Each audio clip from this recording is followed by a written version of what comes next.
Cet épisode est sponsorisé par personne, malheureusement. C'était juste pour préciser que cet épisode a été enregistré le 9 mars, donc on parle de sujets d'actualité qui se passaient à ce moment-là. Donc voilà, c'est pour le contexte.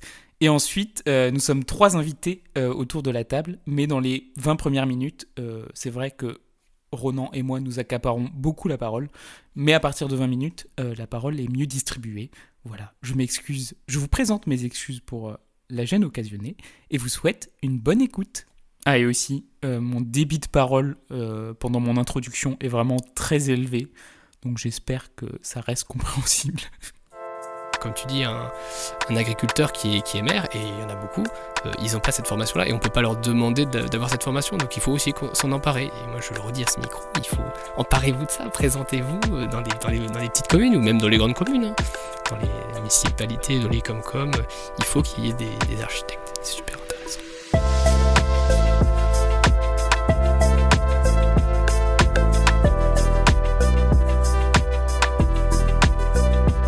Eh bien bonjour et bienvenue dans Drop the Kutch, le podcast qui va à la rencontre des diplômés en architecture qui ont décidé de mener une autre vie que celle d'architecte en agence. Je suis Somme Afchar, je suis aujourd'hui en compagnie de Ronan Galinier, qui est assistant parlementaire. Et comme parler de politique dans un podcast est largement au-delà de ma zone de confort, j'ai décidé d'inviter ma collègue de promo Maëlle Darnis pour co-animer cet épisode avec moi. Et comme ça, si cet épisode tourne mal, on coulera tous les deux. Mais j'ai confiance en toi, en tant qu'ancienne présidente du Bureau national des élèves ingénieurs, le BNEI, tu as déjà eu l'occasion de te frotter aux institutions publiques. Bref, bonjour à vous deux, merci d'être là. Bonjour. Mais avant de parler de politique, je te propose, Ronan, de revenir sur ton parcours professionnel. Donc, pour les auditeurs, tu as été diplômé de l'INSA Strasbourg en 2020, en présentant un projet déjà très engagé sur le Palais Bourbon qui partait notamment de l'hypothèse d'un passage à une 6e République participative. Et globalement, je t'ai toujours connu très engagé pour le parti de la France Insoumise pendant tes études. Et c'est l'occasion pour moi de préciser que l'objectif de cet épisode, c'est pas de faire l'apologie d'un parti ou d'un autre. De toute façon, comme précisé précédemment, contrairement à toi, je suis très peu engagé en politique, enfin, pas dans le sens des partis en tout cas. Bref, suite à ce diplôme, tu as exercé pendant 1 an et demi en tant qu'AMO dans une entreprise de conseil pour des maîtrises d'ouvrage publiques. Pour rappel, la maîtrise d'ouvrage, c'est le client pour les auditeurs. Et finalement, tu es depuis 9 mois assistant parlementaire pour Emmanuel Fernandez, député La France Insoumise, donc de la 2e circonscription du Bas-Rhin. C'est ça, où nous sommes. L'INSA est située sur la 2e. Exactement, on est à Strasbourg. Donc on aura l'occasion de revenir sur tout ça, peut-être moins sur l'assistance à maîtrise d'ouvrage parce que en fait le dernier épisode qui n'est pas encore sorti mais qui va sortir est déjà sur le sujet de la programmation. Et en plus, moi je viens de finir un stage de 4 mois dans une entreprise d'AMO qui faisait justement des projets publics. Donc si on pouvait parler d'autres choses ça m'arrange, mais on pourra en parler un petit peu si c'est déterminant dans ton parcours. On verra. Mais donc je te propose de commencer par ordre chronologique. D'ailleurs, je ne sais pas si c'était avant l'INSA ou après, mais ton engagement politique, enfin en tout cas politique au sens dans un parti, parce qu'on reviendra après sur les autres formes d'engagement. Ouais, c'est ça, partisan. Je ne sais jamais comment l'appeler, mais cet engagement, il trouve quelle origine? Est-ce que tu avais déjà des gens qui étaient hyper engagés dans ta famille, dans ton entourage, ou alors c'est vraiment face aux injustices du monde, t'as voulu... Je fais des accents dans ce podcast. Non, mais alors, dans ma famille, oui, ma famille, on a toujours eu beaucoup de discussions politiques, toujours les repas de famille très animés. Bon, je pense qu'en France, c'est assez commun. Et oui, c'est surtout par ce biais-là. Je me rappelle surtout au collège des Guignols de l'info. On regardait ça, et c'est ce qui a fait aussi une culture un peu de critique, de politique un peu rigolote, mais qui veut dire beaucoup aussi de la société qui nous entoure. Donc je me rappelle du collège déjà, où c'est quelque chose qui m'a vraiment intéressé, l'actualité politique, écouter la radio, puis évidemment se faire ses propres opinions sur ce qui nous entoure. Et je me rappelle peut-être du lycée un peu, oui, pas forcément très engagé, mais je suivais évidemment de manière assidue tout ce qui m'entourait. Et c'est surtout à partir de 2017, donc la campagne des présidentielles, avec la candidature de Jean-Luc Mélenchon, et donc j'ai rejoint les Jeunes Insoumis à Strasbourg. C'était mon premier engagement, donc à l'issue d'un meeting qui avait eu donc au Palais de la Musique et des Congrès. Et c'est là où j'ai commencé du coup à vraiment m'impliquer. Donc tractage, collage. La première chose c'était le collage. Voilà, c'est classique, hein, c'est quelque chose qui existe depuis assez longtemps. Puis même si ça passe beaucoup par les réseaux, maintenant le contact humain, l'espace public est très intéressant, notamment en politique, parce que c'est là où la spontanéité est vraiment est possible, contrairement à, je dirais, aux espaces virtuels, ou en tout cas les réseaux qui ne sont pas physiques. C'est assez problématique dans la mesure où c'est surtout des algorithmes en fait, qui vont faire que soit des boucles où vous rencontrez que les gens qui ont les mêmes opinions, donc Facebook ou Twitter, enfin Twitter un peu moins, mais si quand même, mais après vous avez d'autres réseaux qui sont comme TikTok, voilà. Donc ça c'est d'autres manières c'est des choses un peu plus spontanées, on va dire, mais en tout cas l'espace public reste comparé aux réseaux sociaux une bonne manière de rencontrer les gens. Et donc c'est par ce biais-là que j'ai commencé. Dans la politique, mais voilà, c'est pas la politique, c'est un grand mot en fait, c'est Ouais, mais quand même, enfin, c'est pas tout le monde qui, suite à un meeting, va se mettre à tracter. Enfin, c'est vrai, mais après c'était quand même déjà un engagement, oui, progressivement mais ça, on franchi un infuse cap là, enfin, oui, pas- voilà. dans lequel tu as plongé complètement d'ailleurs, mais On va dire qu'il y a eu beaucoup de discussions avec mes camarades de promo.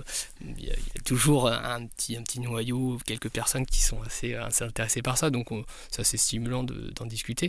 Mais je sais que, alors si je me rappelle bien, donc j'étais en 2017, donc deuxième année d'archi.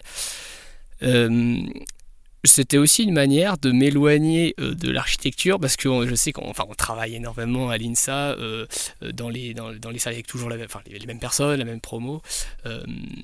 Et c'est aussi une manière de voir d'autres personnes, d'autres cursus, qui sont même d'ailleurs pas forcément étudiants, d'âge assez varié. oui, sortir de ton petit milieu. C'est ça, du milieu de l'archi. Bobo écolo. Bon, après ça reste quand même, à Strasbourg quand même assez bobo écolo, même si on sort de ces cercles de l'architecture. Mais oui, par exemple, il y a des militants qui sont, qui sont boulangers, d'autres qui sont en sociaux, il y a de tout, il y a de tous les profils, et c'est ça qui est assez sympa, c'est que ça me permettait de discuter avec d'autres personnes et d'avoir quelque chose qui nous relie évidemment, qui était la politique et donc le programme de l'avenir en commun précisément, et ça fait un point d'appui, et après à partir de ça, ça devient des amis super sympas. Et justement, t'as dit quelque chose, c'est qu'il y avait un petit cercle dans ta classe avec lequel vous pouviez discuter justement de politique partisane, comme t'as dit. Mais pourtant, moi, en fait, c'est peut-être spécifique à ta classe, enfin, il y en a certains dans notre promo, mais tu me contrediras, je dirai pas de nom, mais en tout cas, moi, la façon dont j'ai vécu les études d'architecture, c'est que j'ai l'impression que les étudiants sont globalement très engagés. Enfin, ils vont faire des projets avec une mixité sociale, qui vont essayer de mettre une économie circulaire, beaucoup d'écologie, de la concertation citoyenne, etc. Enfin, c'est des valeurs qui sont très fortes. Mais j'ai l'impression qu'après les études, justement, enfin, je le ressens en tout cas, j'ai l'impression qu'on trouve moins cet engagement. Enfin, j'ai l'impression que soit les archives vont faire des collectifs très engagés, mais finalement qui a un tout petit impact, soit ils vont en agence et là, toutes leurs valeurs et tous leurs rêves, ils sont broyés instantanément. Mais finalement, il n'y a pas beaucoup d'archis dans les grandes institutions politiques. Par exemple, j'ai pas vu beaucoup d'archis devenir députés ou ministres. Je me suis noté que, par exemple, je suis allé tout à l'heure sur le site de l'Assemblée nationale. J'ai trouvé plusieurs listes de députés et par catégorie socio-professionnelle. Et pour le mandat de 2007 à 2012, ils disent qu'il y avait 38 députés avocats, 34 médecins, 13 enseignants, 26 professeurs en faculté, 5 vétérinaires, 19 ingénieurs, etc. Mais seulement un architecte qui était le socialiste Daniel Boisserie. Et dans la liste des députés en 2023, il n'y a pas d'architecte. Il y a quand même 2 sénateurs parmi les 348 qui sont archis en 2023. Mais avec tout cet engagement pendant les études, pourquoi il y en a si peu finalement dans les institutions politiques nationales ? Alors déjà, il y a Ouais, il y a déjà deux choses. Quand tu disais politique partisane, en fait, quand je disais politique partisane, c'est surtout quand on est enfin, plutôt du même avis dans un même parti. Mais enfin, la politique globalement, c'est assez. Tout le monde fait de la politique en fait, Oui, sans en le fait, savoir. je sais pas comment nommer la politique dans les partis. Enfin, moi, je sais que je fais de la politique à travers mes projets d'archi, mais pas associé à un parti spécifique. Voilà, c'est ça. Donc tout est politique en fait à partir du moment où vous plantez un arbre. Enfin, j'exagère peut-être, mais en fait non, pas forcément. Mais vous plantez un arbre, vous mettez un banc. Si ce banc, je sais pas, de la manière dont il est placé, si il y a des dispositifs anti-SDF, ce genre de choses. Voilà, tout est politique, tout se raccroche à certaines catégories. Et donc là où vous poussez le curseur à certains endroits qui font que vous obtenez des choses qui sont vivables ou pas vivables, ou qui vont être profitables à certaines personnes ou à d'autres. Et ça, c'est en ça que c'est super intéressant et que... euh, enfin, en fait, l'architecture est... Quand vous déplacez en ville, c'est vraiment la première chose que vous voyez, la première chose qui vous entoure, l'urbanisme, les formes urbaines, c'est quelque chose qui sont réfléchis voilà, dans des cabinets, et pourtant, c'est quelques personnes qui le font, certains élus après qui valident. Et c'est hautement, c'est super important. Et moi, je trouve que il faudrait vraiment que les architectes s'emparent du fait politique, mais au sens institutionnel, comme tu le dis.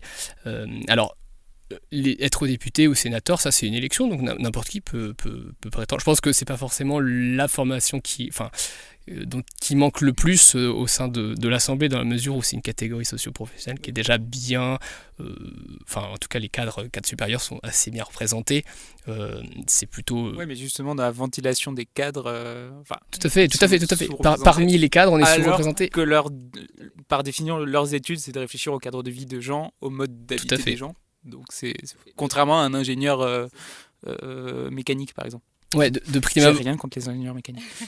C'est ça, ouais. En fait, de prime abord, je dirais déjà qu'il manque des ouvriers, il manque des aides-soignantes à l'Assemblée nationale. Mais oui, il manque aussi des architectes parmi les cadres, notamment. Et le projet architectural qu'on fait dans l'INSA, oui, c'est vrai qu'il peut être engagé, et je pense qu'il doit même l'être, et ça permet aussi d'avoir un angle d'attaque, de défendre certains sujets de manière assez forte. Par exemple, moi, on va revenir peut-être à mon projet de fin d'études, je sais pas, sur le sujet de la 6ème République. Ça, c'est vraiment quelque chose qui m'avait intéressé. Et avec l'aide évidemment de professeurs on a des professeurs très engagés à l'INSA, et j'imagine dans beaucoup d'autres écoles d'architecture, et ça fait vraiment plaisir de se dire qu'on n'est pas tout seul au sein de cette institution architecture, et qu'il y en a qui veulent faire bouger des choses. D'ailleurs, il y a des manifs, par exemple, récemment, là, dans beaucoup d'écoles d'archi, pas que sur les retraites, parce que c'est l'actualité, peut-être qu'on en parlera de la réforme des retraites, parce que c'est super intéressant. Non, mais il y a beaucoup de problèmes de moyens aussi dans les écoles d'architecture, mais globalement aussi dans beaucoup de secteurs de l'éducation et de... C'est à l'ENS Arène qu'ils ont... Ouais, voilà, c'est ça. Pardon, il faut que je parle plus près de moi. C'est à l'ENS Arène qu'ils font effectivement une grande revendication, parce qu'il manque de moyens, il n'y a personne pour venir enseigner, etc. Oui, tout à fait. Il y a une... Enfin, ouais. Mais il y a tout un collectif, j'avais la liste, là, j'étais sur un fil Telegram où j'avais vu un ensemble d'écoles qui avaient des revendications, et qui étaient en train de faire des manifestations, pas que pour les retraites, mais aussi pour les salaires des professeurs, pour la titularisation des vacataires. Alors Ronan et Maël font allusion au mouvement des ENSA en lutte qui a effectivement commencé en février 2023. Et les conditions d'enseignement. Les moyens. C'est nécessaire, c'est ça. Pour avoir un enseignement de qualité, il faut que les personnes qui enseignent le fassent dans un cadre approprié et avec un salaire décent. Oui, puis ça a une répercussion après sur toute la profession aussi. Enfin, la meilleure manière de voir comment une profession fonctionne, c'est de voir comment on l'enseigne. Et donc du coup... Oui, tout à fait. Et donc c'est vrai. Ça fait plaisir de voir que ça bouge, et qu'il y a quand même des gens vraiment impliqués qui se battent pas que pour eux, pour leur salaire, mais aussi pour que la société évolue, quoi. Mais qu'est-ce qui t'a motivé, toi, à aller t'engager du coup, donc là, par ce que tu fais maintenant, alors que, en fait, comme l'a dit Somme, il y en a très peu finalement des architectes qui sont engagés à l'échelle d'une politique nationale, même à l'échelle des politiques territoriale d'ailleurs, mais c'est un autre sujet. Qu'est-ce qui selon toi freine finalement les architectes à s'engager et pourquoi toi t'as eu envie de faire ça Hmm. Alors si on peut, je sais pas si les architectes sont plus que d'autres professions, si ils sont représentés comme on l'a dit avant, par exemple par rapport aux avocats, mais ça c'est un cas emblématique parce que le législateur, donc le député qui fait la loi et l'avocat par définition, lui il va l'utiliser, donc c'est aussi c'est un sujet qui ils sont assez proches en fait, mais pour l'architecte c'est vrai que c'est pas quelque chose qui est assez qui est inné en fait de faire les deux. C'était quoi la question? Pourquoi à ton avis il n'y a pas assez d'architectes, donc là c'est peut-être une question de inné, et pourquoi toi du coup Enfin, en tout cas, c'est pourquoi il n'y a pas assez d'architectes parce qu'il faut s'engager en fait. Il ne faut pas faire juste du projet d'architecture et après poser une fois que son stylo est posé, c'est fini, on rentre chez soi. Enfin, je caricature, mais parce que le projet on le vit et même chez soi en fait ça trotte dans la tête. Mais ce que je veux dire, c'est que vu que tout est politique, l'architecture l'est aussi et par définition c'est lié à plein d'autres choses qui nous entourent. Et donc et bien, quand on vote pour un certain parti, quand on vote pour une liste aux élections municipales, et bien on vote pour des personnes qui vont appliquer une politique urbaine qui est, sur l'urbain qui est différente d'une autre. On va plutôt construire du pavillonnaire dans les périphéries de ville, ou alors on va plutôt construire du collectif. Ça, alors, bien que, même si actuellement c'est compliqué de défendre la densification dans certaines villes ou ne pas s'étendre, c'est des choses, en tout cas le mitage territorial, c'est des choses qui sont assez compliquées à véhiculer auprès de politiques, mais pourquoi l'architecte ne sont pas assez représentés, pourquoi ils ne s'impliquent pas assez? Je pense que déjà ça prend beaucoup de temps le boulot d'architecte, et donc en dehors de ce travail, il reste aussi peu de temps pour aller militer ou pour s'impliquer dans un parti. C'est assez marrant, je rebondis rapidement dessus parce qu'en fait j'ai eu l'occasion d'interviewer le président de la Fédération nationale des CAUE, donc Conseil d'architecture, d'urbanisme et d'environnement, qui est agriculteur en fait. Et la première chose qu'il m'a dit, c'est arrêtez de dire que vous n'avez pas le temps, les architectes, de vous engager. La profession d'agriculteur, c'est aussi très chronophage, et pourtant, il y a énormément d'agriculteurs qui sont engagés. Donc c'est pas ça le problème. Qui sont maires, c'est vrai. Il y a beaucoup de maires de petites communes qui sont... Et donc en fait, ça m'a fait beaucoup réagir, parce que tous les retours que j'avais eus jusque-là, c'était effectivement, ça prend du temps d'être architecte, ça prend du temps d'être engagé, donc on fait un choix finalement entre la profession l'un ou l'autre. Et que même quand on devient élu territorial, ou départemental, c'est aussi accepter de mettre en pause sa profession, son cabinet, etc. Et donc du coup, c'est presque un choix. Oui, non, mais c'est vrai que c'est pas forcément une excuse. D'ailleurs, c'était une manière juste d'excuser un peu notre profession, enfin la profession, mais c'est vrai que le temps, c'est pas la seule chose qui importe. Ça aussi, il faut aussi avoir la volonté et ça. Mais comme dit, la moindre chose que vous faites est politique. Après, s'engager, c'est pas non plus. On voit des gens qui s'engagent comme des ovnis un petit peu, mais non, mais c'est vrai. On dit qu'il y a pas beaucoup de gens impliqués dans les syndicats, il y a pas beaucoup de gens dans les partis politiques, mais en fait. Déjà, ça augmente avec l'opposition à la réforme actuellement. Il y a de plus en plus de gens qui s'impliquent et qui voient que pour faire bouger les choses, il faut aussi que chacun mette du sien. Si j'ai juste de mettre un bulletin de vote tous les 5 ans dans l'urne, c'est assez faible en fait. Vous ne pouvez pas juste par procuration. Il faut aussi faire vivre la politique par l'action tout au long des 5 ans. Et par exemple, moi, mon projet de fin d'études parlait de ça, c'est que la politique, ça ne se résume pas donc à un vote tous les 5 ans. Il faut aussi des petites, des petites implications.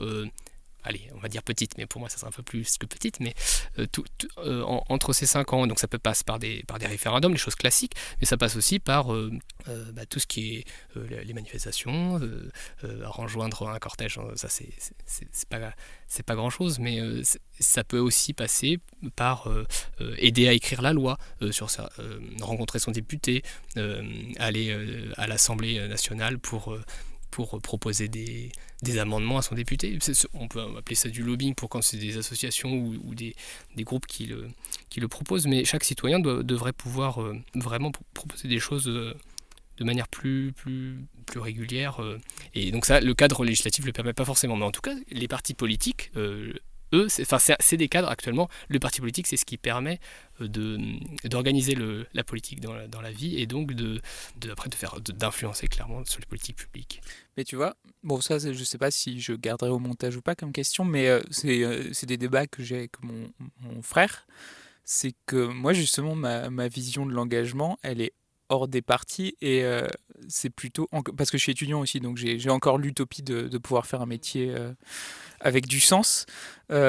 Mais je me dis plutôt, je vais trouver un métier avec à travers lequel je peux agir. On a de la chance, c'est qu'en architecture, par exemple, si tu fais de l'AMO, etc., et que à un moment, tu as le bon maître d'ouvrage qui te permet de faire le bon aménagement territorial, qui permet de tège tous les SUV des villes, etc. Mais tu vois, si à travers cet engagement, tu arrives à mettre un petit peu de ce qu'on a fait dans les projets, je sais plus ce que je voulais dire, mais en gros, moi, mon engagement, je le conçois pas à travers les partis. Je voulais avoir ton avis sur ça. C'est ce que mon frère me disait justement. En fait, l'engagement à l'échelle individuelle par ton métier, je sais pas, le fait que tu fasses des dons, etc., à des associations, que tu fasses du bénévolat, etc., finalement, ça suffit pas. Enfin, ça te permet de donner bonne conscience. La politique par procuration, en fait, c'est ça. Que l'engagement n'est pas forcément vis-à-vis d'un parti politique, etc. Toi, tu disais l'engagement, en gros, c'est d'aller participer à des référendums, manifester, aller voir ton député, etc. Et moi, du coup... Enfin, ça passe pas en tant que citoyen, je le conçois pas du tout comme ça, mais peut-être pas par tort, hein, mais c'est juste pour rebondir. Hein.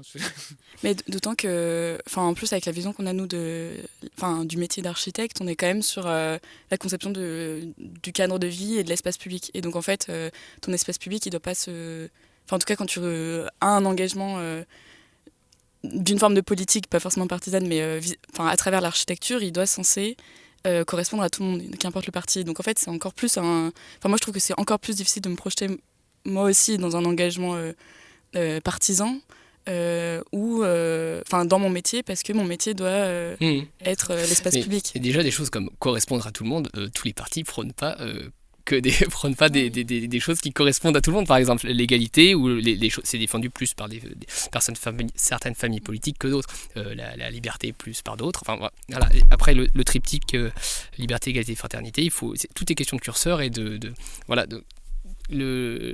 en tout cas, l'implication en politique, je pense que en architecture, tu disais un truc qui était super intéressant sur... tu penses que ton travail va avoir que par le travail ça va avoir un sens, qu'il n'y a pas forcément besoin de s'impliquer en politique. Oui, mais on n'est jamais assez on n'a jamais assez d'impact. Alors c'est un peu paradoxal parce que juste avant on a dit que chaque petite action comptait, mais notamment au travers de son travail, voilà, un banc, tout ça, dessiner quelque chose. Mais en fait, on est tous un peu tributaires de celui qui vient précédemment, notamment par exemple dans la chaîne Maîtrise d'ouvrage, Maîtrise d'œuvre. En fait, les maîtrises d'œuvre, vous proposez des choses parmi un cahier des charges qui a déjà été établi, tu l'as dit, par l'AMO, qui lui-même découle de ce qu'a souhaité la maîtrise d'ouvrage. Et donc en fait, les marges de manœuvre de l'architecte sont très très faibles, déjà, il y a un entonnoir qui a été mis sur toutes ces idées, sur toutes ces demandes, qui fait que tout est très réduit. Et donc vous avez une marge de manœuvre qui est très très faible. Et donc, en gros, surtout dans les projets publics, si tu t'engages en politique, tu es la maîtrise d'ouvrage. Exactement. C'est exactement le sujet de mon mémoire, parce que c'est justement de dire où devons-nous mettre des architectes pour réussir. Alors moi, c'est sur la commande publique particulièrement, mais c'est dire en fait finalement l'architecte en l'état, en tant que maître d'œuvre, il n'arrive pas à vraiment créer une politique d'architecture, parce que la politique d'architecture se fait avant, la politique publique d'architecture.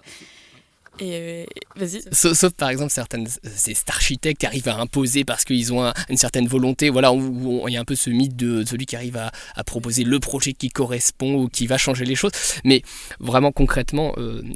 Et c'est quand même sain que ça soit le politique qui décide parce qu'il a été élu et donc c'est la souveraineté populaire qui au final décide. Mais il y a aussi le biais qui est que d'un autre côté, si c'est que des techniciens qui font des choses et qui sont après validés par le politique. Il y a aussi une sorte de grand gouffre entre les deux, entre la compréhension, voilà, on fait un projet, on est super content d'avoir dessiné ces aménagements avec des nous, un circuit vraiment réfléchi sur l'eau, l'infiltration, et au final, voilà, lui il nous dit ça coûte trop cher, ou ça coûte pas assez, enfin, ou on a une enveloppe plus grosse, il faut nous faire autre chose. Non mais voilà, et en fait les enjeux sont entre ce que font les... Voilà, donc c'est quelque chose de très, très technique, très artistique aussi, mais très technique.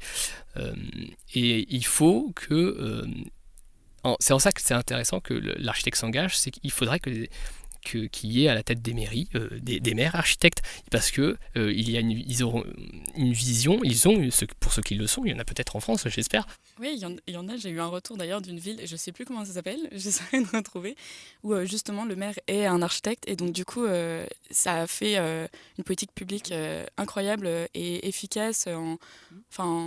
Alors moi je suis pas allée dans cette ville, mais c'est des retours qui m'ont été faits. Lui-même, il t'a dit qu'il non, avait je l'ai fait pas une- croisé.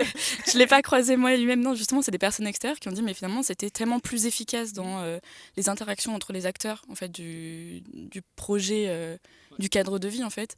Et donc c'est un peu toute la question en disant mais est-ce qu'il manque pas à l'heure actuelle un lien plus fort entre les architectes et la politique, donc soit par des architectes qui s'engagent, et donc dans ce cas-là à quelle échelle est-ce que c'est s'engager parmi les élus, est-ce que c'est s'engager à l'échelle nationale, est-ce que c'est... C'est ça, donc il y a soit être... Il y a peut-être, c'est pas que si manichéen que ça, il y a peut-être d'autres choses, mais en tout cas, ce que je vois, c'est qu'il y a la possibilité d'être élu déjà, donc comme on l'a dit, s'il y a un architecte maire ou une architecte maire, eh bien ça fait déjà au niveau de la passerelle entre ce que les services vont faire, ce que la maîtrise d'œuvre va proposer, ce que la maîtrise d'ouvrage, qui est donc un architecte va comprendre, et donc le dialogue sera beaucoup plus fort, comme tu l'as dit. Mais ça passe aussi par d'autres choses qui sont, par exemple, il y a des collectifs. On a des collectifs de l'école d'archi, on a peut-être interviewé le collectif Na ou... J'ai interviewé le bruit du frigo. Non, c'était pas le bruit du frigo. C'était Presse Cervelle, pardon. C'était dans l'ouest, mais je sais plus la ville. Pardon. Ok, mais donc eux... Il y avait aussi Cédric Bouteiller et... les deux mecs de MPL qui, bon je couperai, ou je le formulerai mieux, mais qui étaient du collectif ETC qui est maintenant à Marseille. Tout à fait. Mais eux, c'est plutôt une manière de faire qui est par le collectif, et qui est pas parapublic, mais à côté de la politique.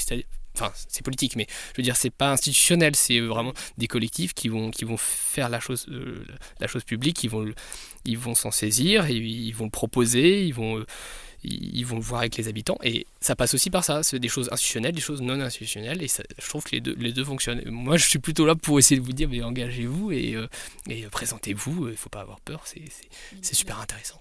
La difficulté que moi je vois c'est très bien les collectifs, etc. Mais c'est le fait de se dire, de toute façon, si on n'a personne derrière qui accueille le discours, c'est aussi compliqué. Enfin, c'est finalement s'engager et dépenser une énergie assez folle dans quelque chose qui peut pas être reçu. Donc après, c'est est-ce qu'il n'y a pas un levier d'action finalement de sensibilisation de l'ensemble des... Alors, normalement, ils sont censés avoir des formations, les élus sont censés avoir des formations, notamment par les CAUE, justement. Hola, ici Somme du montage, avec quelques précisions, histoire que la notion de CAUE soit claire pour tout le monde. Donc je suis sur la page Qu'est-ce qu'un CAUE sur le site internet des CAUE. Donc les CAUE, Conseils d'architecture, d'urbanisme et de l'environnement, c'est des organismes départementaux qui ont été créés suite à la loi sur l'architecture de 77. Donc pour rappel, la loi sur l'architecture, elle a notamment rendu obligatoire le recours à un architecte pour toute intervention sur une surface de plus de 150 mètres carrés. Voilà, et donc sur le site, on peut lire qu'il a pour objectif de promouvoir la qualité de l'architecture, de l'urbanisme et de l'environnement dans le territoire départemental. Et ensuite, dans les missions du CAUE, donc il y a conseiller, former et informer / sensibiliser donc tous les publics. Voilà, j'espère que c'est clair.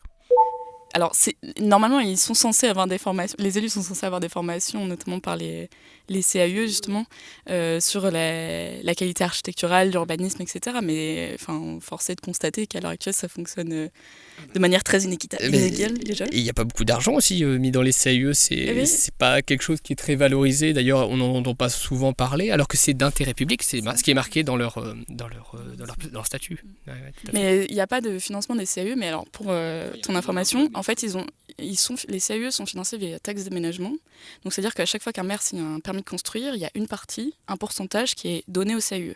Et sauf qu'en fait, il le vote, ce pourcentage, il le vote en conseil départemental, donc c'est un minimum, mais il pourrait donner plus. C'est-à-dire que quand la ville, le département a conscience de l'apport que peut avoir un CAUE sur la qualité de vie, sur l'aménagement, mais c'est pas que des architectes, c'est aussi l'environnement et l'urbanisme, il pourrait donner plus de moyens. Et donc à partir du moment où tu as plus de moyens, tu as plus de ressources humaines, tu as plus de formation, tu as plus de sensibilisation publique, tu as plus de prise de parole aussi, de sensibilisation des collèges, des lycées, des écoles, vis-à-vis de ce que c'est que vivre ensemble dans un espace commun. C'est ça. Et oui, c'est politique. Et donc, quels sont ces départements ? Il faut les... Non, mais c'est vrai, c'est les élus qui décident au final, en fait. Et donc, il y a vraiment ce triptyque, je pense, où il y a vraiment les élus qui sont...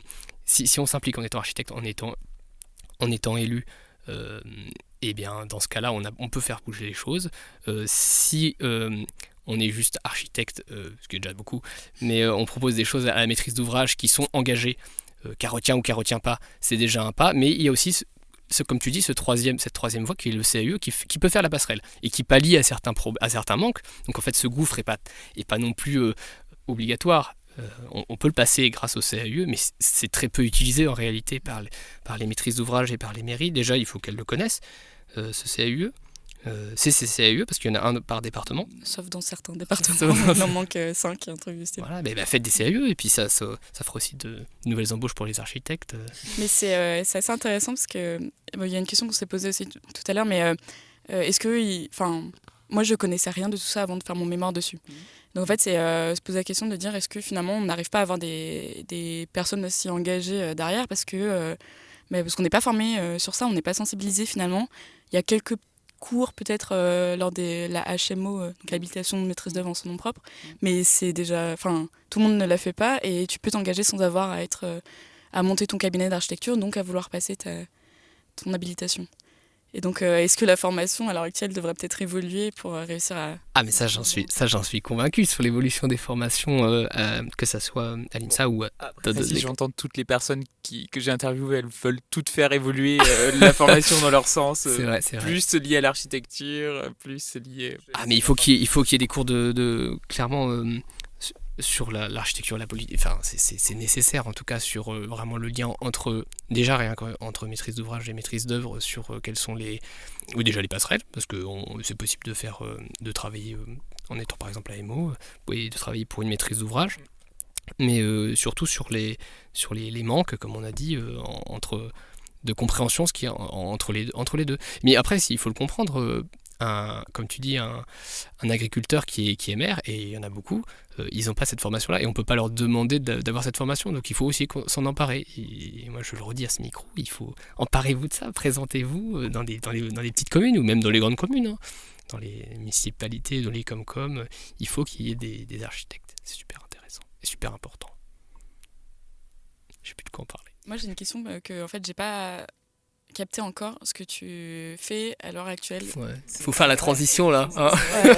Le but de ce podcast, c'est aussi d'apprendre des métiers. Donc, est-ce que tu peux revenir un peu plus sur ce que tu fais ? Au quotidien, tu fais quoi ? C'est quoi ton boulot ? Et parce qu'on a vu sur LinkedIn. Ah, c'est super ça, c'est incroyable LinkedIn. Aïe. C'est qu'on a vu que tu étais rattaché aux armées ou quelque chose comme ça. Enfin, dans ta description, mais. Et donc, explique-nous ce que tu fais en tant que député. Est-ce que tu fais du board toute la journée ? Je suis pas député, moi. Pardon. Assistant encore. Je ne suis pas élu, je suis... Assistant parlementaire, pardon. Voilà. Alors, collaborateur parlementaire. Et en gros... C'est quoi la différence ? Bon, il n'y a pas de différence, c'est juste que je suis pas juste un assistant, quoi. On collabore, quoi. C'est un travail en commun. Enfin, c'est des différents projets sur lesquels on va bosser, quoi. Parce que c'est l'avenir en commun. Exactement, l'avenir en commun. Mais d'ailleurs, je vous invite à lire le programme. Non, ça, c'est une blague. Donc collaborateur parlementaire, c'est quelque chose, un travail du coup que je peux vous expliquer par exemple en vous expliquant comment le travail est réparti dans le cabinet du député. Donc vous avez évidemment le député qui lui est élu et il peut embaucher donc plusieurs personnes qui vont l'aider à assumer ses fonctions, et notamment pour tout ce qu'il ne peut pas faire, parce que évidemment lui il représente, il va s'imprégner de pas mal de sujets, que ce soit sociétaux, sociaux, économiques, enfin voilà. Et il ne peut pas tout faire dans une journée, dans une semaine, c'est un agenda très chargé, donc nous on va l'aider notamment pour la communication, pour la rencontre d'autres personnes, par exemple les syndicats, dans des associations. On va faire des notes sur certains sujets pour que lui puisse très rapidement avoir les éléments avant de rentrer en réunion ou faire un discours. Donc potentiellement, tu as le pouvoir de nuire s'il y a une note où C'est tu ça, peux et voilà, omettre tout à des fait, informations. Potentiellement, tu peux passer outre le fait qu'il soit élu. Et... Voilà, et puis après je me fais virer, je n'ai plus de travail. C'est possible. On fera cette partie. Non, mais et donc par exemple, moi je suis plutôt lié sur tout ce qui est communication, parce que j'utilise des logiciels classiques qu'on utilise en archive, ça soit je sais pas si je peux citer des logiciels. Oui, personne me paye donc. Tu devrais demander à te faire payer après. Moi je Adobe. Ça sera coupé ou pas? Je sais pas. Voilà, donc non, on a une licence du coup Adobe avec du coup tout Illustrator, Photoshop, voilà. Donc ça c'est pas forcément des choses que tout le monde peut utiliser, enfin utilise en fait en réalité, et ça permet aussi faire des visuels différents types, voilà, de retoucher les photos et puis après en faire des visuels de propagande, parce que c'est ça aussi, on essaye de, c'est pas un gros mot, la propagande, c'est propagande électorale, c'est aller à l'encontre des gens, enfin aller pas à l'encontre, à l'encontre de la volonté des gens. J'espère. Ah non. Ça sera coupé. Non, aller à la rencontre des gens, pardon, et leur leur présenter du coup voilà, avoir une accroche sur des sujets qui peuvent les intéresser, et donc voilà. Après je fais aussi des tâches assez administratives qui sont gérer l'agenda du député, recevoir les courriels, répondre à certains courriels, après je l'accompagne à différents rendez-vous, par exemple demain on va aller dans une école élémentaire où le député va présenter sa fonction aux élèves, et donc moi je vais l'accompagner, je vais prendre des photos, publier, communiquer sur sa venue, et voilà. Quand c'est des sujets plus importants que ça, c'est-à-dire où il faut préparer des notes, je prépare les notes en amont. Vous êtes combien d'assistants parlementaires, de collaborateurs Collaborateurs, on est 4, donc pas à temps plein, mais en gros c'est 3 équivalents temps plein pour l'aider dans sa fonction. Et du coup je t'ai coupé, pardon, dans ton flux. Oui, je sais pas, donc voilà. Après une semaine type, là par exemple en ce moment il y a la réforme des retraites qui fait couler beaucoup d'encre, et sur laquelle on est très largement opposé de notre côté, et comme beaucoup de Français. Et bien c'est actuellement quelque chose que l'on suit, donc on rédige des notes par exemple sur ce sujet-là, on l'accompagne en manifestation. Il y avait des piquets de grève cette semaine, parce que des gens s'organisent dans les entreprises pour montrer qu'ils sont pas d'accord. On va à leur rencontre, et donc c'est aussi organiser la semaine, essayer de contacter voilà, tout le réseau syndical, le réseau associatif. C'est quelque chose qui est vraiment intéressant, dans la mesure où chaque jour on a des thématiques différentes en fait, sur certains sujets. Là tu parlais par exemple de la commission de la défense. En fait je suis pas c'est parce que mon député est rattaché à la commission de la défense. Chaque député est rattaché à une commission sur laquelle il va plancher pour travailler les lois avant qu'elles arrivent en hémicycle, enfin en séance plénière. Et lui il a été rattaché à la commission de la défense, que pas forcément son premier choix, mais il faut voilà, donc on travaille sur ces sujets qui sont très très nécessaires en ce moment notamment, mais qui sont avec la guerre en Ukraine, mais qui sont des sujets voilà, comme tout, il y a commission des lois, moi j'aurais préféré qu'il soit dans la commission de l'aménagement du territoire, voilà, mais voilà, c'est des sujets très variés en tout cas qu'on aborde. Est-ce qu'il peut changer du coup de rattachement dans un futur mandat, etc. Dans un futur mandat, il peut changer, ou alors mettre des vœux. Enfin, je sais pas s'il y a un APB de. Oui, c'est ça. C'est exactement. C'est ça. Admission post-bac qui est Parcoursup. On est contre Parcoursup parce que c'est quelque chose qui est absolument scandaleux pour les élèves. Mais en tout cas, pour les députés, c'est aussi scandaleux d'avoir des vœux qui ne sont pas forcément respectés dans l'ordre. Mais bon, il faut aussi contenter tout le monde et essayer de faire en sorte que chacun... C'est plus logistique comme problème. C'est ça, au sein du groupe parlementaire. Voilà. Mais non, c'est super intéressant. En tout cas, on est content d'avoir cette commission. Mais parce que tu l'as déjà dit dans le podcast un peu plus haut, non, combien d'assistants parlementaires il y a? Donc là, vous êtes 4 en temps plein, mais sinon il y a... Pas 4 en temps plein, non, enfin, en fait on est 3 équivalents. 3 équivalents équivalents temps plein, mais grosso 4... modo. Pardon, oula. Ok, donc vous êtes 3 équivalents temps plein. Moi je suis à temps plein du coup à Strasbourg. Ok. Oui, d'ailleurs je l'ai même pas dit, mais je travaille à Strasbourg. Tu peux travailler à l'Assemblée nationale ou à Strasbourg, moi je travaille à Strasbourg. Okay. Donc comme ça me permet de rester, de garder mon rythme de vie que j'avais déjà auparavant, tu vois, avec mon logement. Mais oui, tu peux aussi travailler à Paris. Et dans ce cas-là, dans le Palais Bourbon, dans l'Assemblée nationale, et plus proche du travail de la loi. Moi, je suis plus du côté relation avec les syndicats, avec les associations, les manifestations locales, les rendez-vous dans la permanence parlementaire, si vous voulez. Et vous pouvez prendre un rendez-vous, voilà. Ok. Et donc du coup, mais sinon, un député peut avoir combien de collaborateurs? Donc c'est... Il peut avoir jusqu'à 5 collaborateurs. Ok. Et donc du coup, alors, question qu'on se pose, enfin que moi je me pose, parce que du coup, comment sont rémunérés à l'heure actuelle les collaborateurs? Parce que si vous êtes 5, c'est ça, en gros il y a une enveloppe pour l'ensemble, et c'est à dire que si t'es 1 ou 5, l'enveloppe est identique en fait, donc c'est une division.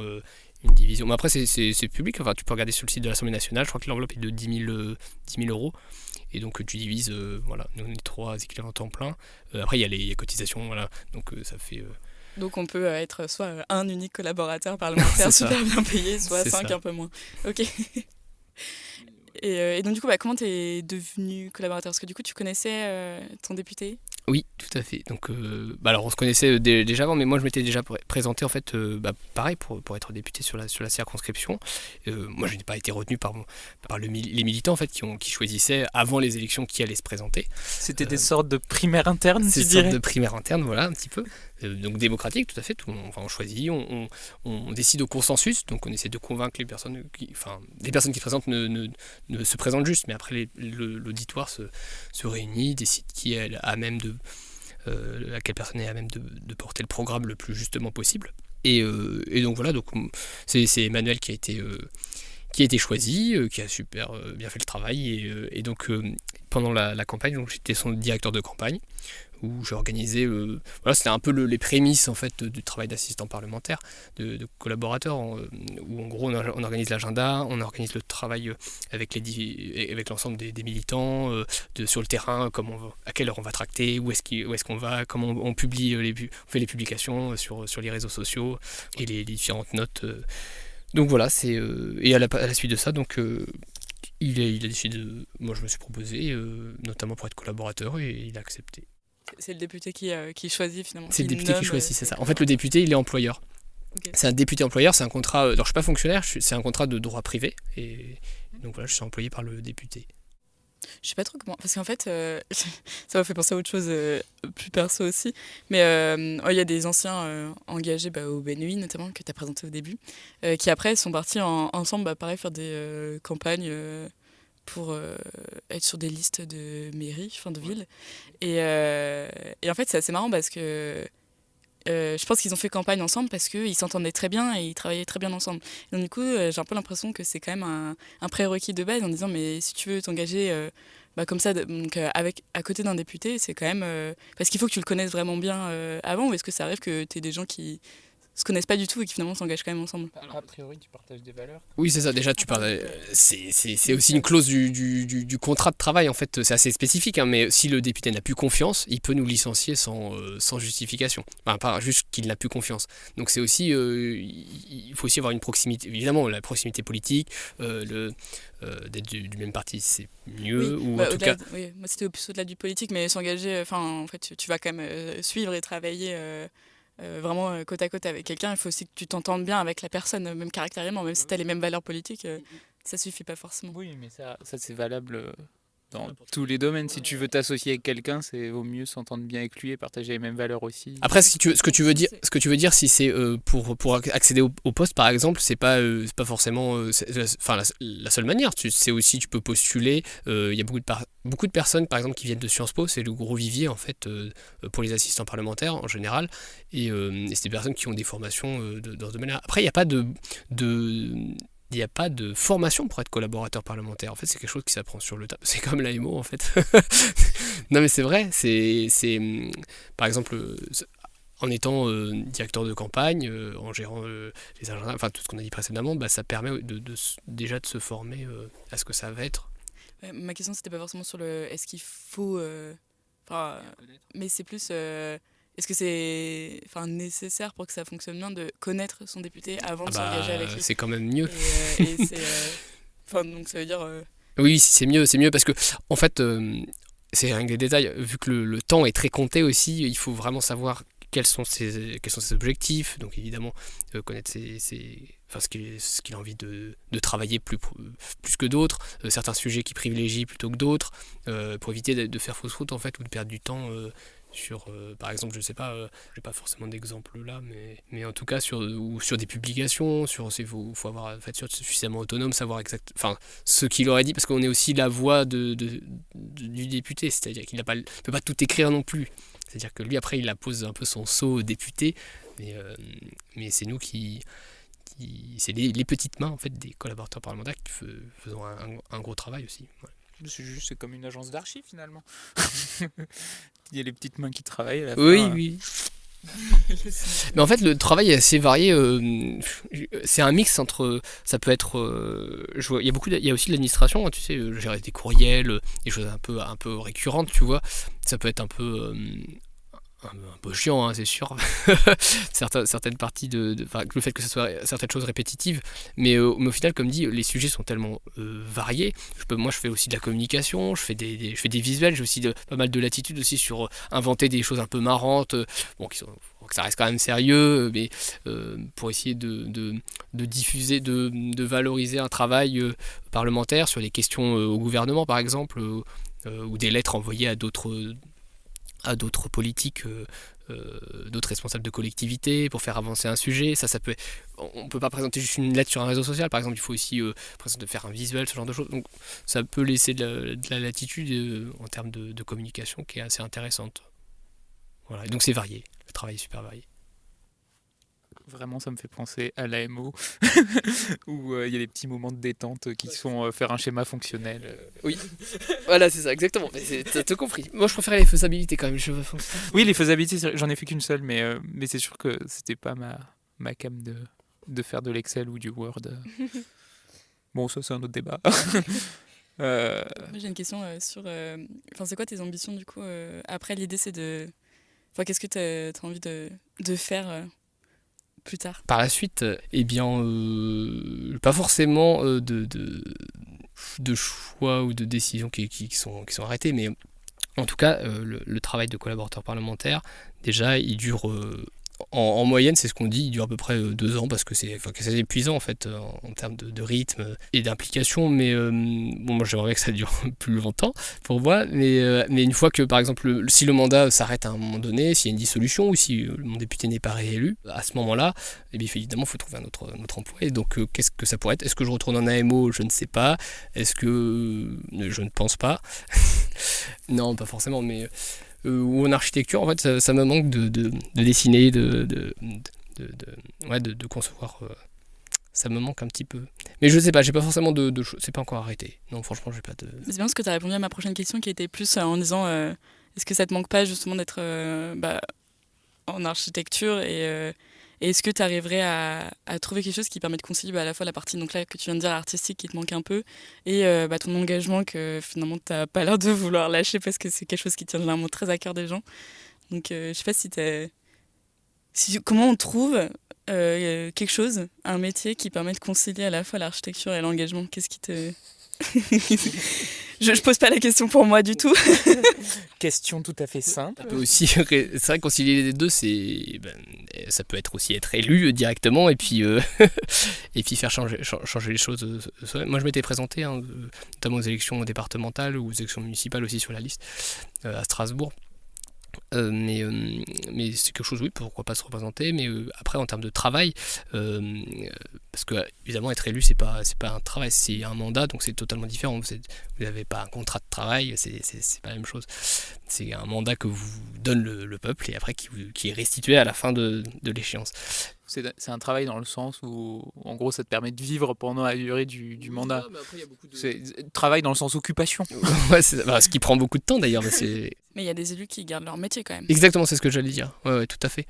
Mais ça, c'est possible en fait d'avoir les deux casquettes et ça, je pense que c'est quelque chose de super intéressant. Donc pourquoi pas par la suite. Mais peut-être travailler toujours conseiller d'un élu ou d'un cabinet d'un maire par exemple, ça peut être vraiment intéressant. Dans l'urbanisme, ça c'est. Mais c'est intéressant parce qu'en fait, j'ai l'impression aussi qu'un des freins sur l'engagement en tant qu'élu ou même conseiller des architectes, c'est le fait que à partir du moment où on devient élu, on a quand même une casquette politique qui ressort. Donc c'est-à-dire que même après, moi en tant qu'architecte maître d'œuvre, sur la commande qu'on peut avoir, en fait, on évite... on devient aussi un personnage politique. Et donc est-ce que c'est pas un frein aussi pour son métier d'architecte que d'être élu? Enfin, je peux la reformuler, on peut la refaire. Mais c'est en gros... Est-ce que être élu, ça ferme pas un peu la commande qu'on peut avoir aussi, parce que finalement ça te donne une étiquette, comme tu dis, une étiquette aussi engagée. Et j'ai un peu l'impression que c'est ce qui pourrait effrayer aussi certains architectes en disant, en fait, du coup, je dois faire le choix entre mon engagement en tant qu'élu et mon métier d'architecte, parce qu'en fait, combiner les deux, c'est à l'heure actuelle très compliqué. Parce qu'il y a encore beaucoup de... ça joue encore aussi beaucoup sur le réseau, les relations, etc., connaître les uns les autres.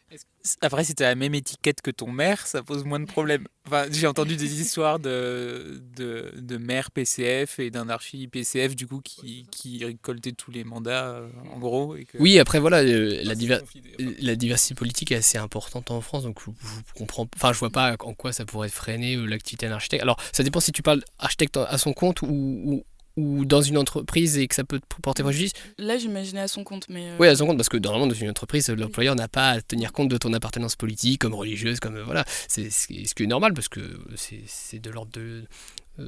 alors de la vie privée, mais c'est aussi de la vie publique, dans ce cas où on se présente, mais il n'a pas à en tenir compte, c'est dans la loi. Mais en tant qu'un architecte qui, lui, posséderait son entreprise, c'est sûr que c'est compliqué de concilier les deux, parce qu'une entreprise, ça prend beaucoup de temps aussi à gérer, mais on en revient beaucoup au temps aussi. Le temps et l'argent, mais l'argent, l'argent c'est plutôt du côté de la maîtrise d'ouvrage, c'est compliqué pour eux. Ouais, mais non, le temps est vraiment... Et c'est plus aussi dans le fait où, si je suis architecte élu, c'est peut-être un peu mal vu après d'avoir accès à la commande publique, parce que ça pose question de dire comment ça se fait que c'est le cabinet de l'élu qui a ses projets de commande publique. Et en fait, c'est aussi un peu... Ah non, mais ça c'est pas possible. Ça serait un conflit d'intérêt. Oui. Non, ça, donc, du coup, c'est des choses qui, en fait, c'est-à-dire qu'on enlève aussi une partie du marché pour les architectes qui sont engagés. Non, pas forcément, parce que c'est pas forcément sur le même secteur. En fait, c'est interdit dans la mesure où, voilà, c'est ça, où c'est sur la même commune. C'est normal que vous pouvez pas être... c'est pas possible d'être architecte et en même temps travailler pour le maire. Enfin, attendez, je réfléchis, mais...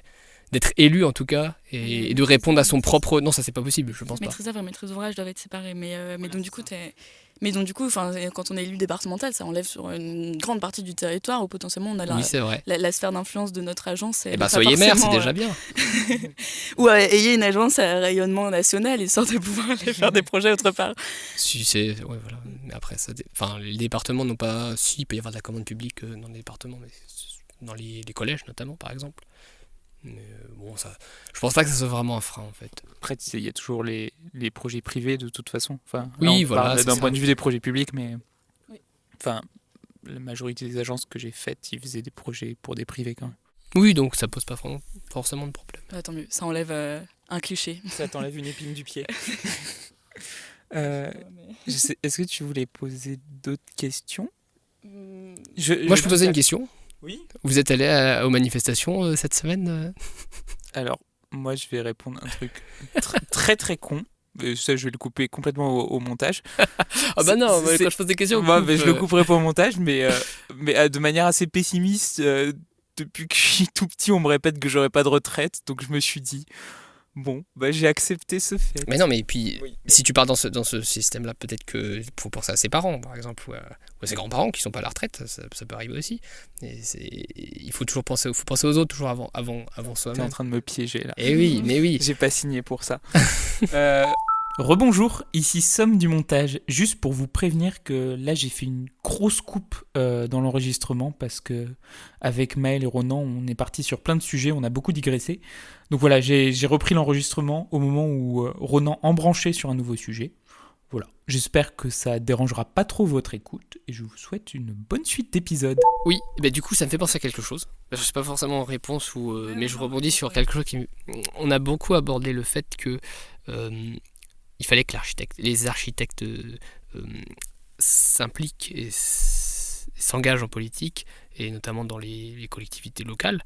Mais ça passe aussi, il y a aussi, pour que le projet architectural soit compris ou soit qu'il y ait plus de fluidité entre les différents acteurs, ça passe aussi par l'explication auprès du public plus large. Et je pense qu'en France, je ne sais pas comment c'est dans d'autres pays, si c'est beaucoup plus simple, mais en tout cas, l'apprentissage de l'architecture, moi je sais que j'ai eu une première approche de l'architecture par le biais des arts plastiques en collège, mais je trouve ça une bonne approche, mais c'est pas suffisant. Je pense qu'il pourrait vraiment y avoir une partie du programme scolaire qui pourrait porter sur l'architecture, et pour qu'il y ait déjà c'est des billes en fait, que les gens commencent à avoir des portes d'entrée sur ça. Qu'est-ce que c'est, je sais pas, qu'est-ce qu'un plan d'urbanisme, pas forcément rentrer dans le technique, mais rentrer sur des choses un peu ludiques, sur des formes urbaines, sur comment se sont formées les villes. Moi j'adore l'histoire, et comment en fait c'est aussi des enjeux des rapports de force entre différents acteurs dans l'histoire, et je trouve que si on ne sait pas comment les choses se sont formées,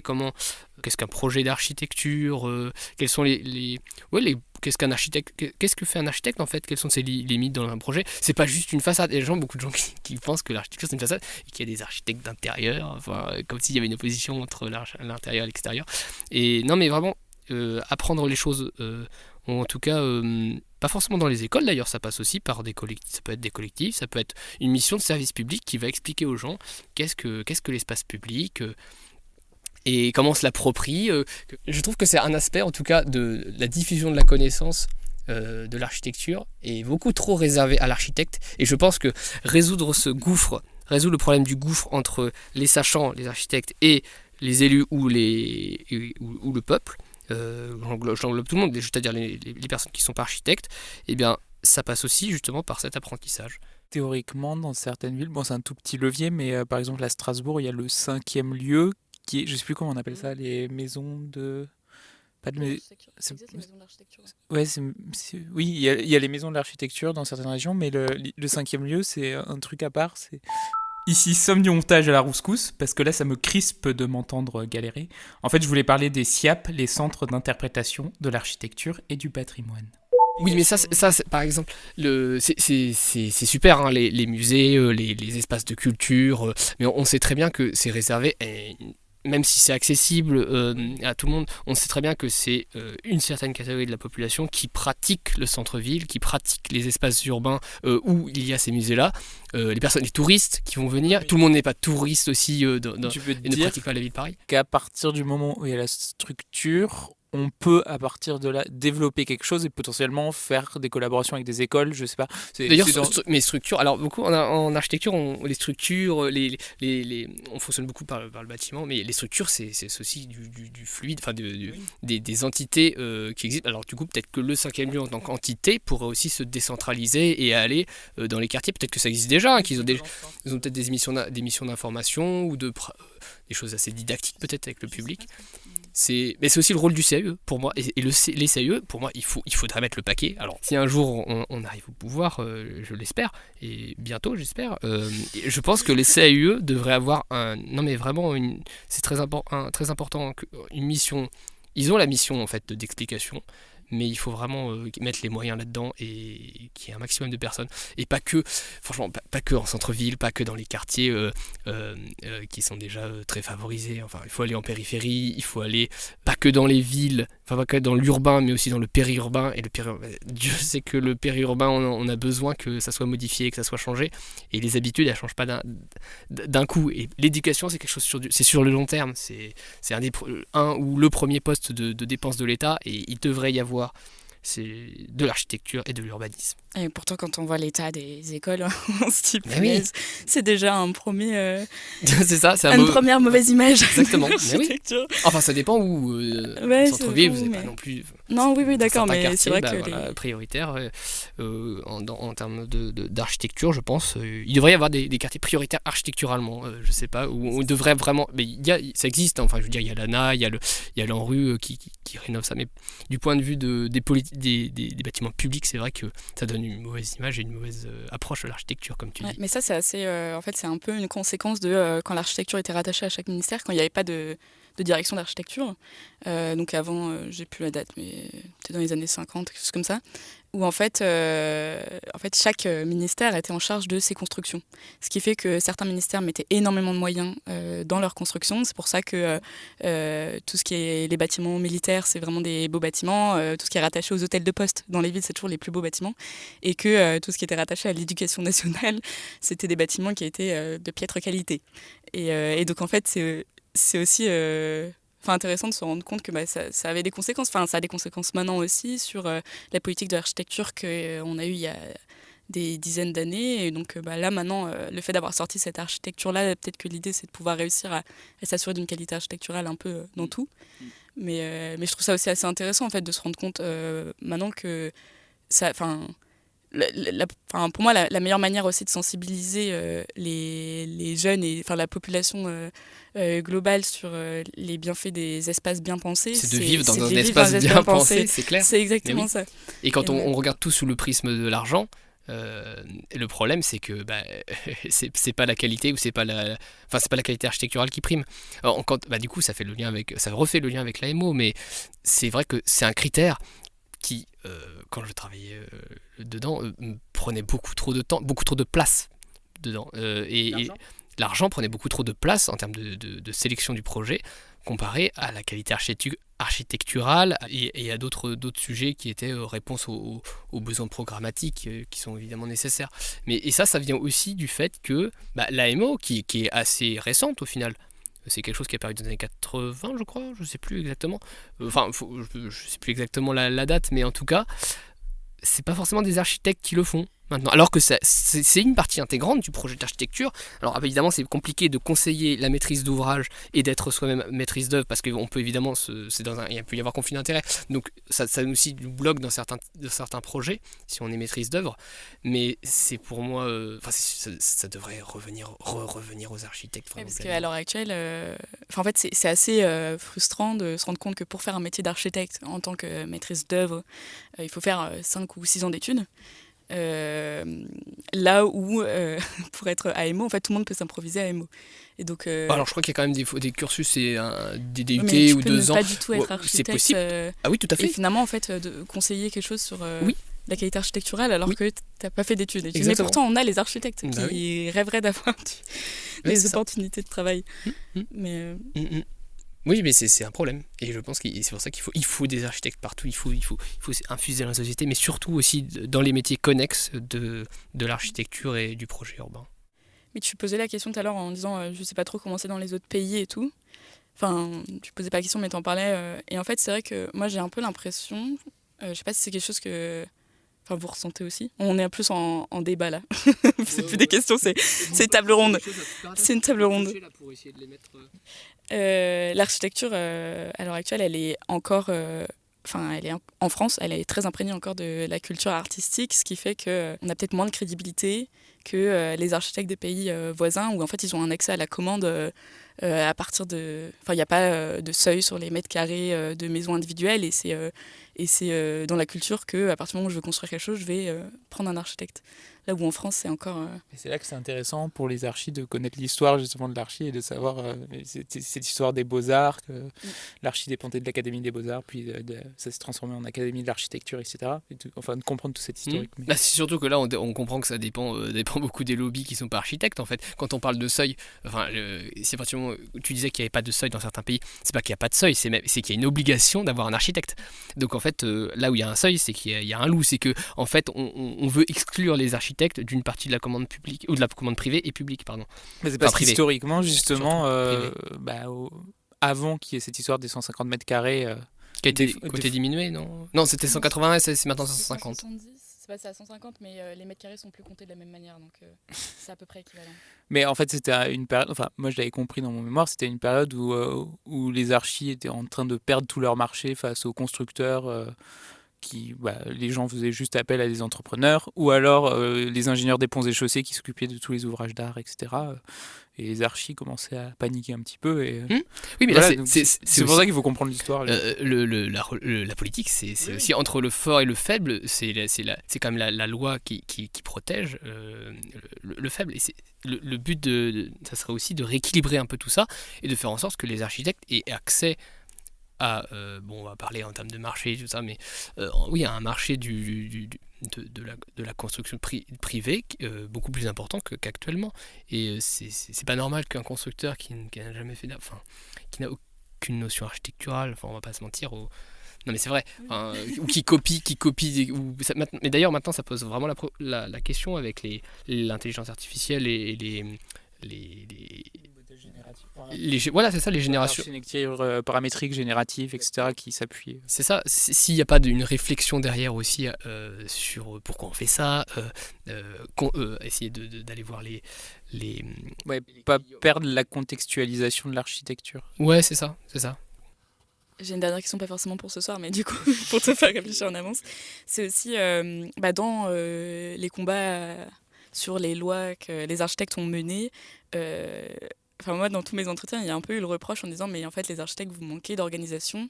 Vous n'êtes pas capable d'être ensemble finalement pour défendre quelque chose. Et c'est ce qui fait que vous avez perdu les 150 mètres carrés alors que vous auriez pu en avoir zéro. Ne pas du tout avoir de seuil. C'est ce qui fait que la profession, elle est souvent remise sur le tapis, que la loi sur l'architecture de 1977 est toujours remise en cause.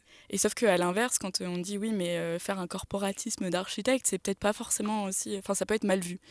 Parce qu'il y a aussi le... corporatisme avec des guillemets, c'est plus se dire comment on arrive à s'organiser pour bien maintenant corporatisme ensemble. On dit lobbying, lobbying. parce que c'est anglais. Non mais non, on dit du conseil. On dit du conseil, c'est ça. Non mais en fait faut pas se mentir, les architectes devraient faire du lobbying auprès des parlementaires. Non mais c'est pas, c'est vrai que c'est un gros mot, mais dans un monde où ça marche comme ça, oui. Non mais ça passe. Le lobbying, les associations environnementales font du lobbying aussi. Oui. C'est-à-dire comment dire, s'organiser. Tu dis corporation, c'est s'organiser en tant qu'entité il y a des syndicats qui existent. Mais qui sont très défaillants aussi. Voilà. Donc il faut aussi se syndiquer. Rejoignez des syndicats qui faites votre choix. Regardez ceux qui proposent des choses qui sont des revendications qui vous plaisent, ou vous pensez qui plaisent à l'intérêt général, et je pense que c'est déjà ça part de là. Les syndicats à la base, c'est ça, hein, c'est une organisation professionnelle qui permet à des salariés ou pas des non salariés de s'organiser pour faire changer les choses, surtout les salariés. Voilà. Pour la petite anecdote, le retour qu'on m'a fait aussi sur ces questions-là, à chaque fois en disant mais pourquoi les architectes n'arrivent pas à s'organiser pour défendre leur cause en fait finalement. On m'a dit plusieurs fois en me disant mais l'ego des architectes, c'est quelque chose qui les empêche de s'organiser parce que en fait finalement ils sont aussi mis en concurrence finalement un peu tout le temps sur l'accès à la commande publique notamment, et que c'est fou de dire ce cliché de l'ego les empêche de s'engager ensemble pour en fait défendre la même chose en disant non, on veut chacun être valorisé pour ce qu'on a accompli, etc. Je dis on, mais et donc du coup en fait on va pas réussir à s'organiser pour défendre la même chose, parce qu'il y a effectivement, comme dans toutes les professions, des gens qui sont pas d'accord entre eux et des gens qui ont des idées ou des engagements qui sont différents, mais il n'empêche que le fondement est le même sur la valorisation de la profession, quoi. J'imagine bien qu'il y a personne qui veut dire non, Moi, je ne vais pas réussir à valoriser ma profession. Ça, je pense que c'est dû aussi à la formation. Enfin, je sais, nous, on est à l'INSA, donc c'est un modèle, on va dire, germanique. Donc c'est un mix, un hybride entre modèle français et modèle germanique. Enfin, historiquement, je veux dire, l'INSA elle part de là, et c'est pour ça qu'on a une formation technique. Donc, enfin, nous trois, on n'a peut-être pas forcément... Franco-germanique. Oui, c'est ça. On n'a peut-être pas une vision de comment c'est exactement des ENSA, mais je ne sais pas à quel point ça participe, à quel point Au niveau de l'ego, c'est ça, tu veux oui, dire c'est à quel point peut-être c'est valorisé de faire un projet le plus ostentatoire possible dans une... J'en sais rien, là, je me tapais pas. Et oui, mais en tout cas, non, mais c'est vraiment une question. Alors, on n'a pas la réponse, mais enfin, moi, je l'ai pas, mais sur l'organisation. À part, voilà, rejoindre un syndicat, monter des collectifs, et engagez-vous et faites changer les choses toujours. Pas force toujours dans le domaine dans lequel vous êtes, mais essayez que ça infuse dans les domaines connexes. C'est vraiment c'est ça en fait qui fait que progressivement ça, voilà, et par évidemment l'éducation. C'est le rôle de l'architecture, de connecter les milieux. Mais c'est ça, connecter, faites des connexions, connectez-vous. Je sais pas, je vais pas finir ma phrase. Connectez-vous, connectez-vous. Je pense que c'est le slogan d'SFR. Moi, histoire qu'au moins on ait une fin à un moment. Et on peut finir par moi j'ai faim. Mais juste en général, j'aime bien finir les épisodes en demandant si tu avais le Ronan du passé à la fin du bac ou pendant les études d'archi. Est-ce que tu aurais envie de lui donner un conseil au risque de briser le continuum espace-temps parce que j'ai regardé Retour vers le futur hier. Mais en gros, la question sous-jacente, c'est quel conseil tu pourrais donner aux étudiants en archi qui doutent, qui se projettent pas en agence d'architecture, qui peut-être sont ultra engagés et, un conseil que t'aurais aimé recevoir pendant tes études, peut-être. Je suis assez content en fait ça fait très Ah mais la plupart des diplômés sont assez contents de leur parcours et disent toujours si j'avais pas fait ces erreurs, j'en serais pas là. En fait, pour moi, c'est un peu un moyen de finir sur une note positive aussi. Le podcast, c'est un peu une question piège, histoire de voir des gens épanouis. J'allais dire des députés épanouis. J'aime ce mot député. Finir par me présenter. Mais c'est juste qu'en fin de podcast, ça fait plaisir de voir des diplômés épanouis. Donc, au final, j'aurais pu me dire, la question que j'aurais pu dire, la réponse, le conseil que j'aurais pu donner au Ronan du collège ou au Ronan du lycée, c'est en fait c'est pas l'architecture. T'aurais pu directement t'impliquer, être militant, et en fait non, parce que ce que je trouve que c'est quand même une chance, déjà parce que à l'INSA on a une culture, je trouve que on va valoriser un peu l'INSA, mais on a une culture vraiment qui est assez, je sais pas, on infuse un peu ça infuse dans tous les domaines. Ça donne beaucoup de portes d'entrée dans différentes matières, différentes spécificités et thématiques. On peut faire pas mal de voyages d'études. Ça, c'est vraiment s'ouvrir à d'autres cultures. C'est un peu bateau de dire ça, mais je trouve que non, c'est vraiment positif. Et si j'avais pas eu ce cursus d'architecte, je pense que ça aurait été un peu triste en fait. Non mais c'est vrai. Ça peut être le mot de la fin, ça. L'architecture vous rend heureux. Ouais, mais engagez-vous. Oui. Bon merci beaucoup. Comme ça, on enregistre la fin maintenant et c'est fait. Mais en tout cas, merci beaucoup Ronan pour cette discussion et Maëlle pour avoir permis de poser les questions que j'étais pas en compétence de poser. Et puis on se retrouve dans la rue pour les prochaines manifestations samedi 10h30 à Strasbourg. On verra. Il faut que je fasse de la pub aussi. Tu veux dire un mot de la fin, toi ? Merci, moi j'étais honorée de pouvoir participer à ce podcast, non plus en tant qu'auditrice, mais en tant qu'animatrice, un tout petit peu quand même. Merci. Et comme d'habitude, merci à vous d'avoir écouté jusqu'au bout. Pour découvrir le portrait de nos invités dessiné par la talentueuse Louise Gonemery, rendez-vous sur notre compte Instagram @iquitect, IQUITECT. Merci également à Simon Tsika, alias Simon Énervé, pour la musique du générique. Et d'ailleurs, tel un présentateur radio, je vais maintenant lancer un morceau issu de son EP intitulé Ok Doomer. Et le morceau, c'est Le Détesté. Bonne écoute. Aujourd'hui va être une journée gâchée.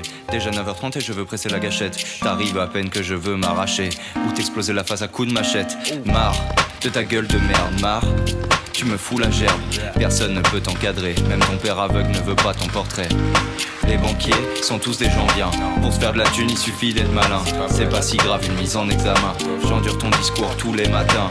Les assiettes ne sont pas des pédiluves. T'étales ton pognon comme de la confiture. Te parler 5 minutes, c'est déjà de la torture. T'es plus nocif que les hydrocarbures. Ta connerie, elle nous dépasse. Tu nous saoules, tu nous les casses. Tout le monde te déteste comme Valls. Tout le monde te déteste comme Valls. Ta connerie, elle nous dépasse. Tu nous saoules, tu nous les casses. Tout le monde te déteste comme Valls. Tout le monde te déteste comme Valls. Comme un cheveu sur la soupe, comme une couille dans l'assiette ou une bombe dans la soupe, tu viens niquer la fête. Tu te crois original parce que tu lis du Zemmour. Tes pulsions libidinales, la finesse d'un poids lourd. T'as 21 ans et tu te prends pour le roi du monde. On te retrouve les bras ballants quand il faut réflexion profonde. T'as sourire permanent et haleine d'outre-tombe. Quand je rêve de ta tête, elle est dans un micron. Alors casse-toi, casse-toi, casse-toi. Personne veut de toi. Casse-toi, casse-toi, casse-toi, casse-toi. Dans le gratin, toi chiche. Je me contrefiche de ta lèche. Traîner avec toi c'est la fiche. Alors j'essaierai d'être bref. Ta connerie elle nous dépasse. Tu nous saoules, tu nous les casses. Tout le monde te déteste comme Valls. Tout le monde te déteste comme Valls.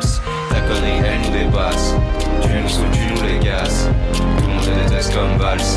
Tout le monde te déteste comme Valls. Ta connerie elle nous dépasse. Tu nous saoules, tu nous les casses. Tout le monde te déteste comme Valls. Tout le monde te déteste comme Valls. Ta connerie elle nous dépasse. Tu nous saoules, tu nous les casses. Tout le monde te déteste comme Valls. Tout le monde te déteste comme Valls.